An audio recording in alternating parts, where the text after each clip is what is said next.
Does it have to be from the, can you, no, because my face looks weird from the bottom. So look, the United States conducted this operation with a very clear goal in mind. I haven't got a chance to see a lot of reporting. I don't understand what the confusion is. Let me explain it to you, and I'll do it once again as clearly as possible. Perhaps you'll report it that way. The United States is conducting an operation to eliminate the threat of Iran's short-range ballistic missiles and the threat posed by their Navy, particularly to naval assets. That is what it is focused on doing right now, and it's doing quite successfully. I'll leave it to the Pentagon and the Department of War to discuss the tactics behind that and the progress that's being made. That is the clear objective of this mission. The second question that's been asked is, why now? Well, there's two reasons why now. The first is it was abundantly clear that if Iran came under attack by anyone, the United States or Israel or anyone, they were going to respond and respond against the United States. The orders had been delegated down to the field commanders. It was automatic, and in fact it bared to be true, because in fact within an hour of the initial attack on the leadership compound, the missile forces in the south and in the north, for that matter, had already been activated to launch. In fact, those had already been pre-positioned. The third is the assessment that was made that if we stood and waited for that attack to come first before we hit them, we would suffer much higher casualties. And so the President made the very wise decision. We knew that there was going to be an Israeli action. We knew that that would precipitate an attack against American forces. And we knew that if we didn't preemptively go after them before they launched those attacks, we would suffer higher casualties and perhaps even higher those killed. And then we would all be here answering questions about why we knew that and didn't act. Going back to the purpose. The purpose of this is to destroy that missile capability. Why does Iran want that ballistic missile capability? What they are trying to do and have been trying to do for a very long time is build a conventional weapons capability as a shield where they can hide behind. Meaning, there would come a point where they have so many conventional missiles, so many drones, and it can inflict so much damage that no one can do anything about their nuclear program.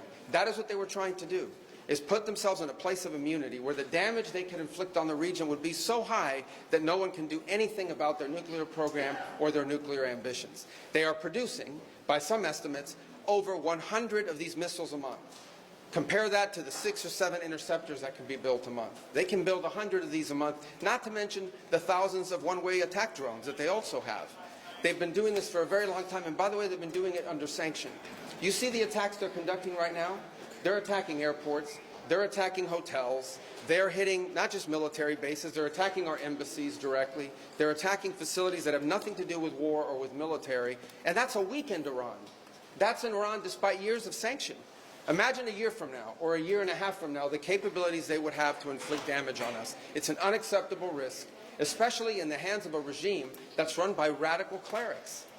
The Ayatollah was a radical cleric. That entire regime is led by radical clerics who don't make geopolitical decisions. They make decisions on the basis of theology, their view of theology, which is an apocalyptic one. That has to be taken very seriously as well. So that was the purpose for what this operation is all about. That's what it's focused on. As the President said earlier today, it is on or ahead of schedule. I will defer to the Department of War to discuss the progress being made at a tactical level, but it was the right decision and an important decision for the safety and security of the world. Does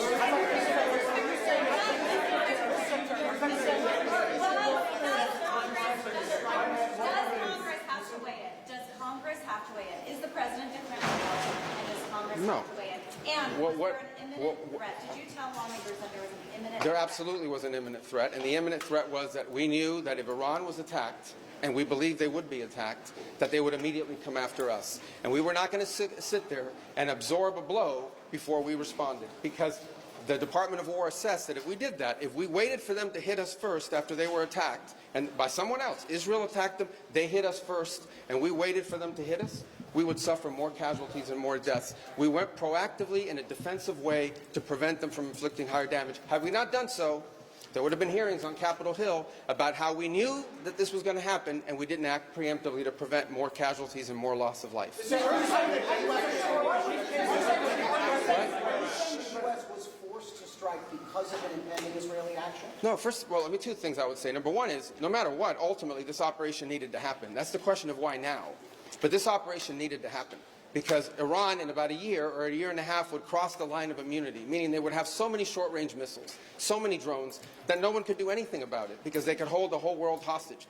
Look at the damage they're doing now. And this is a weakened Iran. Imagine a year from now. So that had to happen. Obviously, we were aware of Israeli intentions and understood what that would mean for us, and we had to be prepared to act as a result of it. But this had to happen no matter what.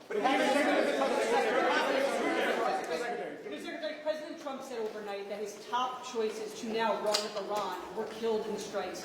Does the United States have a firm plan for how they intend to handle this power vacuum in Iran to ensure that an Iron hardliner does not take power? So two things, and two things can be true. Number one is our mission and our focus is the destruction of their ballistic missile capabilities and their ability to manufacture them, as well as the threat posed by their Navy to global shipping. That's our objective.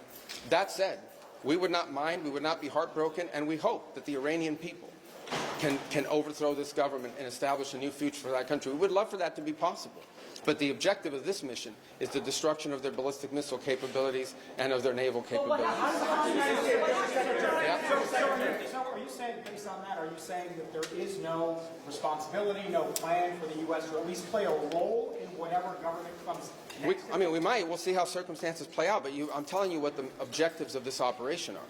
The objectives of this operation are to destroy their ballistic missile capability and make sure they can't rebuild it, and make sure that they can't hide behind that to have a nuclear program. That's the objective of the mission. That said, abundantly clear, we would love for there to be an Iran that's not governed by radical Shia clerics. As I've said myself repeatedly for years, the leadership of that country does not reflect the people of Iran, and I think that's been pretty apparent in the protests that you've seen. If there's something we can do to help them down the road, we'd obviously be open to it, but that's not the objective. The objective of this mission is the destruction of their ballistic missile capability. Regime change has not gone well for the United States. The what now? Regime change has not gone well for the United States for many, many decades. How do you assure the American public that things will not get worse for the next regime that comes in there and replaces the... Well, we would love to see this regime be replaced. And ultimately, as the President has said, he calls... No, but let me finish my answer. As the President has said, he would love for the people of Iran to use this as an opportunity to rise up and remove these leaders. They've been wanting to remove them from a long time. We've seen successive waves of protests, and we've seen them slaughter people. Okay? But the objective of this mission is to make sure they don't have these weapons that can threaten us and our allies in the region. That's why we're doing what we're doing now. And while we would love to see a new regime, the bottom line is no matter who governs that country a year from now, they're not going to have these ballistic missiles and they're not going to have these drones to threaten us. That's the objective of this mission, is to deny them the ability to use ballistic missiles to threaten their neighbors, to threaten our bases, to threaten our presence in the region, and ultimately as a shield behind which they can do whatever they want with their nuclear weapons ambition. We were not going to let them hide behind that, and that's why this was such a critical mission to undertake now while they were at their weakest point, and not a year from now where they could inflict even more damage and perhaps already be behind that point of immunity. Go right here behind. Go ahead, you and then you. Yes. Your critics in Congress have said that they should have a role, they should be able to weigh in here, and there are going to be war powers resolutions votes in Congress later this week. Why not notify Congress ahead of this, and does Congress... Well, we did. We notified Congress. I mean, we notified the Gang of Eight. We notified congressional leadership. There's no law that requires us to do that. The law says we have to notify them 48 hours after beginning hostilities. We've done that. I think the notification went today. But we did notify members of Congress in advance. But we can't notify 535 members of Congress. Vote to authorize the war. Well, the Congress can vote on whatever they want, but there's no law that requires us to do that. And I want to say something, because I see people on TV. Look, that's fine. If they want to take a war powers vote, they can do that. They've done that. They've done that a bunch of times. But there's no, people keep saying that there's no law that requires the president to have done anything with regards to this. To begin with, no presidential administration has ever accepted the War Powers Act as constitutional. Not Republican presidents, not Democratic presidents. That said, we have followed the notification at 48 hours. We're here today. I've done more Gang of Eight briefings than I got in the 4 years that Biden was president and I was a member of the Gang of Eight. All of that said, we've complied with the law 100%. And we're going to continue to comply with it. We've done the notification, and we officially to Congress, but we did notify members of Congress. We just can't notify 535 people. That's not possible, but we did the Gang of Eight twice. I briefed them last week, and then I called them the night before the operation. Can you tell us what you know, Mr. Secretary, of the administration knows about the strike on a building in southern Iran? The Iranians are saying there's a school, reports of large numbers of civilians, including children, killed. Yeah, I've seen those reports. I don't have, I would refer you, not because I'm not trying to answer your question, but I don't want to get it wrong. The Department of War would be investigating that if that was our strike, and I would refer your question to them, and I'll make sure they're aware that you have that question. But we'd like to know. An American missile. Well, clearly, the United States would not deliberately target a school. Our objectives are missiles, both the ability to manufacture them and the ability to launch them, and the one-way attract drones. That would be our focus, and that's what we would be focused on. We would have no interest and, frankly, no incentive to target civilian infrastructure. The Iranians are, on the other hand, targeting civilian infrastructure. You guys have seen it. I'm sure you've seen it. They're hitting hotels. They're hitting embassies. They're hitting airports. They're hitting oil infrastructure. Well, it'd be very tragic, but I can't speak to the details behind it because I just don't have it. It would be a tragic outcome if it's happened. I don't have the details as to what led to it. But what is clear is that the United States would not deliberately target a school. They are, on the other hand, deliberately targeting civilians, as you've seen, because you know why? They are a terroristic regime. They sponsor terrorism and they participate in terrorism. What's your message to Americans who are concerned about rising energy prices given the spiking of oil prices today? Yes, and we knew that going in would be a factor, and so we have a program in place that will begin to be implemented by Secretary Wright, Secretary Bessent. We talked about it last night, again, about this program. We talked this morning, and starting tomorrow you will see us rolling out those phases to try to mitigate against that. Obviously, markets are going to be reacting to news about what's happening. And again, a reminder, think about it, okay? This terroristic regime, led by radical clerics, has the ability, potentially, to shut off 20% of global energy. That's the kind of leverage they have because of their Navy. We're going to destroy their Navy. But there is a plan in place. We anticipated this could be an issue, and Secretary Wright and Bessent will begin to roll out those steps starting tomorrow to mitigate against the impact that could have. I got to do this briefing, so I got a couple more. Yeah. Do you anticipate putting boots on the ground, and how long do you anticipate the conflict to last? Well, we don't. Let me say two things about it. Number one, the president always has the options to undertake whatever operations he decides to do as the commander-in-chief.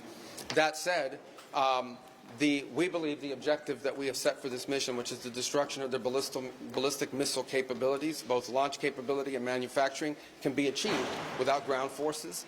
Right now, we're not postured for ground forces, but obviously the president has those options. He's never going to rule out anything. But right now, our focus is on the destruction of their ballistic missile launchers, their ballistic missile stockpiles, and their ballistic missile manufacturing capability, as well as their one-way attract drones and their Navy, because of the threat it poses to global shipping. How long is this? All right, I can only do one more. Right there in the middle. Yes, sir. Is there a diplomatic exchange going on right now between the U.S. and Iran? Any exchanges whatsoever outside of No, not at this time. I mean, look, we always have people that reach out from inside of governments. You don't know if they're authorized to reach out or not. They're suffering a tremendous amount of damage. Honestly, again, I'm not going to give away the details of our tactical efforts, but the hardest hits are yet to come from the U.S. military. The next phase will be even more punishing on Iran than it is right now. Someone was screaming, how long will it take? I don't know how long it'll take. We have objectives. We will do this as long as it takes to achieve those objectives, and we will achieve those objectives. The world will be a safer place when we're done with this operation. All right? Thank you, guys.